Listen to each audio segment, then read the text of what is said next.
Hello, this is Julius Caesar, and I'm ready to begin episode 6 of this world. So, what are we going to do for episode 6? Now that pretty much everything has been completed. It's a completed story, right? Well, no. First of all, I'm going to give my opinion on uh, whether this world is better or worse than our own.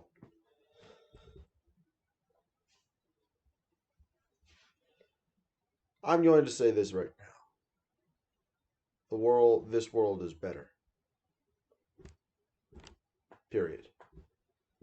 Yeah, there are a few downsides to this world because not everything, but largely this world is better, at least in my opinion.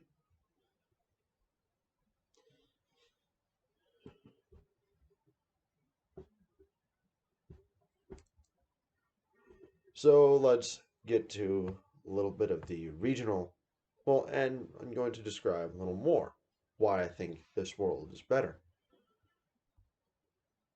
So,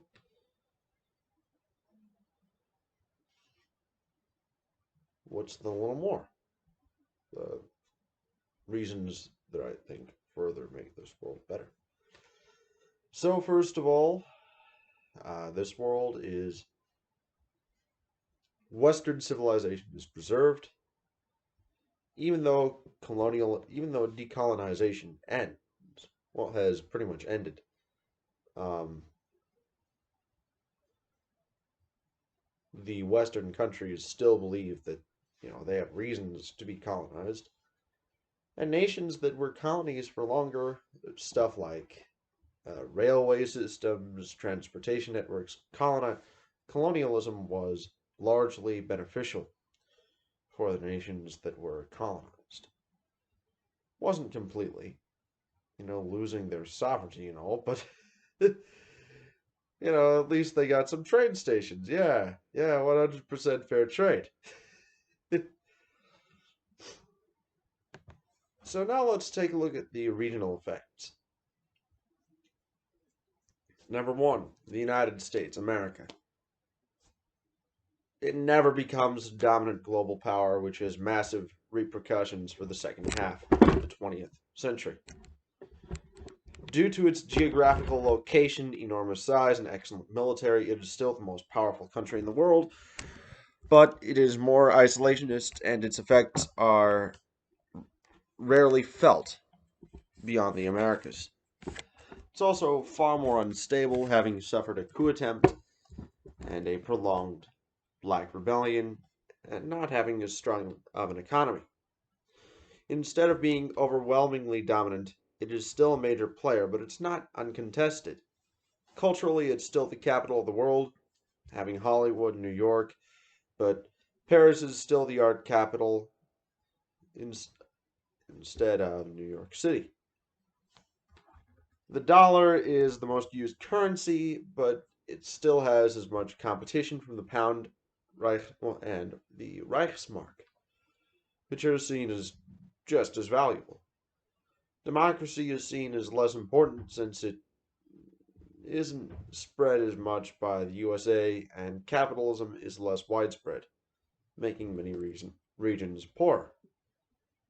Demographically, the US is different as well since it didn't begin allowing non-European immigrants until the 2000s, making the Hispanic population much smaller than it is now.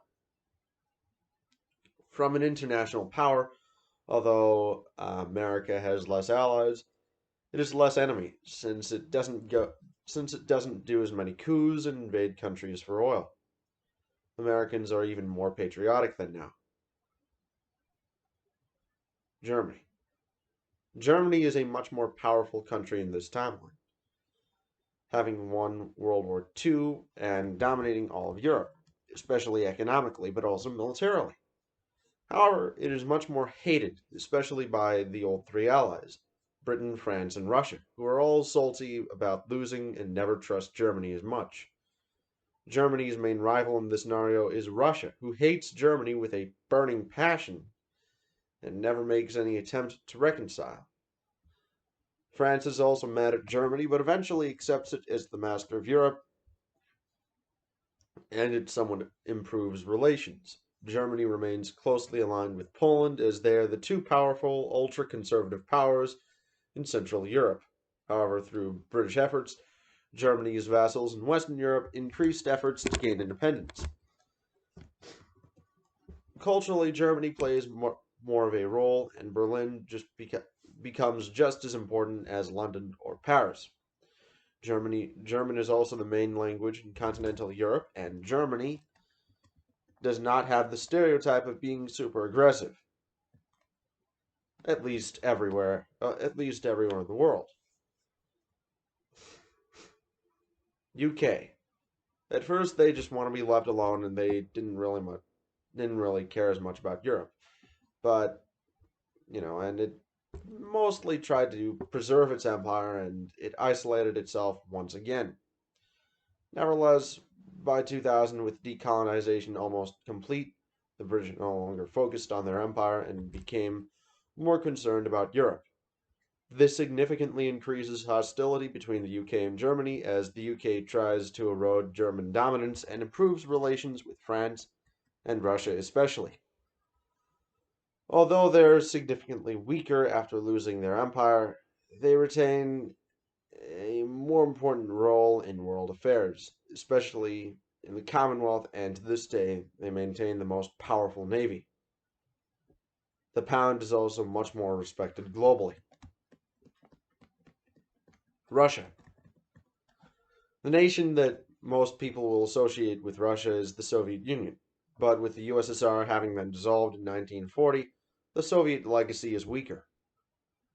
The Soviet period is remembered as a 20-year nightmare, and a large effort is put in trying to erase its memory. The first change is that the Jews are persecuted almost to extinctions due to their major role in the revolution, being seen as communist sympathizers. The new government is very nationalist and maintains the old ideology that Germany used to have. Nevertheless, it is extremely anti-German since the Germans control much land which is seen as rightfully Russian. Russia's Germany's main enemy, and during the 2000s especially, they created a strong alliance with the UK. Russia is also aggressive as it tries to recover former glory and is more hostile to China and other neighboring countries. Ultimately, it is angry and isolated, like Germany in our timeline was. However, without all those additional years of communism, it has a higher fertility and a stronger economy, although it remains much more rural and religious. France. France is in a situation similar to Russia and feels its existence threatened by Germany. Due to this, it is hostile, but not too much in order to not anger Germany. France creates a balance between the UK and Russia, who become its main allies. It focuses more on its empire to compensate for the loss of European influence and puts in more effort into making it more culturally French, an effort which is accelerated by the loss of Vietnam. Nevertheless, its constant losses cause it to be viewed similar to Italy, and it loses respect internationally. Japan. Japan's modest empire is governed brutally, but nowhere near as badly as our timeline. Instead, it focuses on consolidating its empire and keeping China weak through a carrot and stick policy. Nevertheless, its defeat by China causes it to refocus its efforts on becoming a more neutral regional power that plays Russia and China against each other. Japan remains much more traditional culturally, and honor and other old traditions are much more common. Due to this, Japan doesn't age as quickly and has a younger population. China.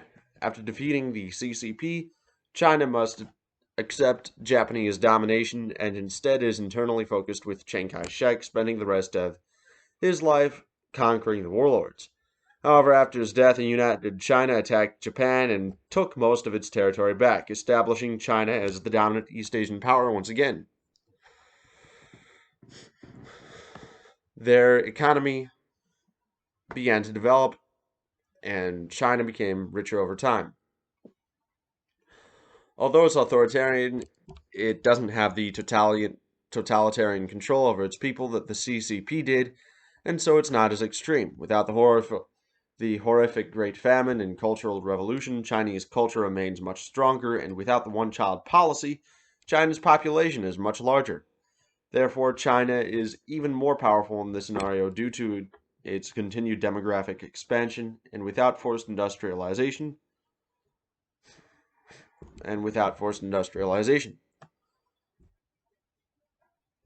China, however, isn't as modern since it retains more traditional culture, and so Christianity doesn't grow as much there since Buddhism and Confucianism remain the dominant religions, without government's persecution of religion. China's main rivals are Japan and Russia, and to a lesser extent, India. Latin America. Without the Cold War, they remain much more friendly to the US since the latter doesn't continually intervene in its affairs. Without the threat of communism, the US does way less interventions and coups, which help it have a more positive image. Nevertheless, they depend on the USA economically, and Cuba and Venezuela aren't seen as threats since they never became socialist.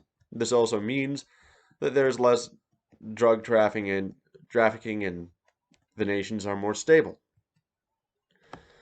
Africa.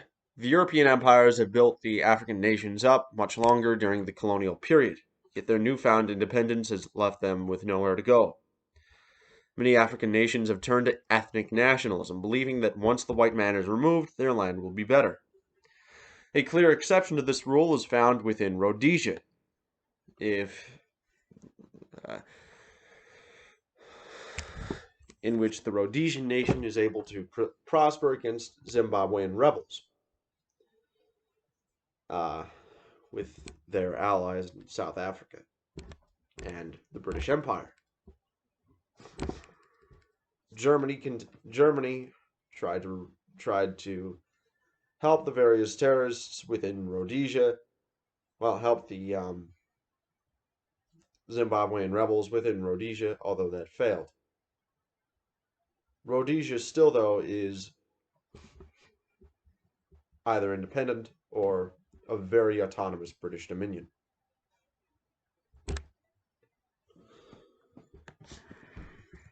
Middle East and North Africa.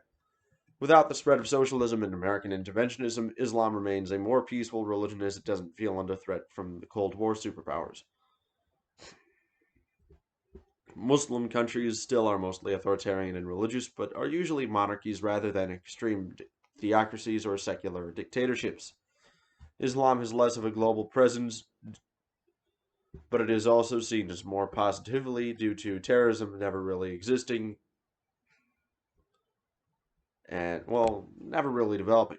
Although Israel still does exist, it's seen as less of a threat, so there isn't as much of a pan-Islamic movement. Well, anyways, that is my episode 6. And inshallah, you will be all be good. Anyways, this is Julius Caesar getting stabbed by Brutus.